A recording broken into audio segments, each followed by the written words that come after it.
तो आइए दोस्तों, आज हम एक नई कहानी सुनने को जा रहे हैं जिस कहानी का नाम है कुदरत का करिश्मा। लेकिन कहानी सुनने से पहले चैनल को लाइक एंड सब्सक्राइब करना ना भूलिएगा ताकि आपको रोज़ हर शाम ऐसी ही नई कहानियाँ सुनने को मिले।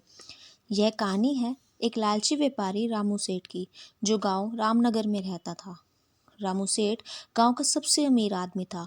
उसके पास अनाज की कोठियाँ, खेत, बैल और बड़ा पक्का मकान था। लेकिन जितना पैसा उसके पास था, उससे कहीं ज़्यादा लालच उसके दिल में बसता था। हर हफ्ते वह गांव वालों से अनाज खरीदता और शहर में ऊंचे दाम पर बेचकर मोटा मुनाफा कमाता।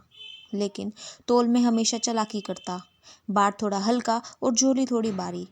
गरीब किसान जब शिकायत करते तो कहता, भाई व्यापार में थोड़ा बहुत तो चलता है। लोग मजबूरी में चुप हो जाते। एक दिन गांव में अकाल पड़ गया। बारिश न होने के कारण खेत सूख गए, फसल बर्बाद हो गई। गांव के किसान परेशान हो गए। सबकी उम्मीद थी कि रामू सेठ मदद करेगा, लेकिन हुआ उल्टा। उसने अपने गोदाम के दरवाजे बंद कर दिए और अनाज के भाव दोगुने कर दिए। जो दे सके वही ले जा सके, उसने ऐसा ऐलान किया। गांव वाले रोटी के लिए तरस गए। एक रामू सेठ को बस सिक्का सुनाई देता रहा। फिर एक रात कुछ अजीब हुआ। आकाश में बिजली कड़की और जोर से बारिश हुई।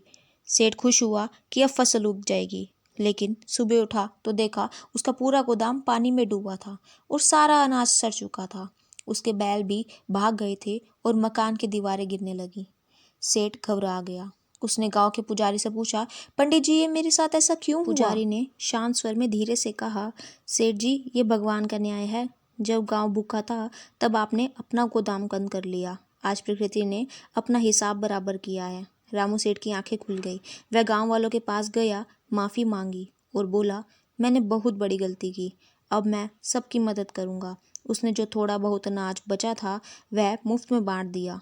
किसानों को बीज और बैल दिए ताकि वे फिर से खेती शुरू कर सके। धीरे धीरे गांव फिर से हरा भरा होने लगा।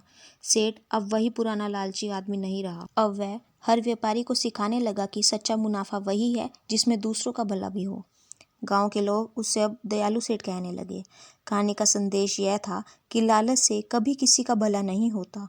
जो दूसरों की भलाई में अपनी खुशी ढूंढता है वही सच्चा अमीर कहलाता है।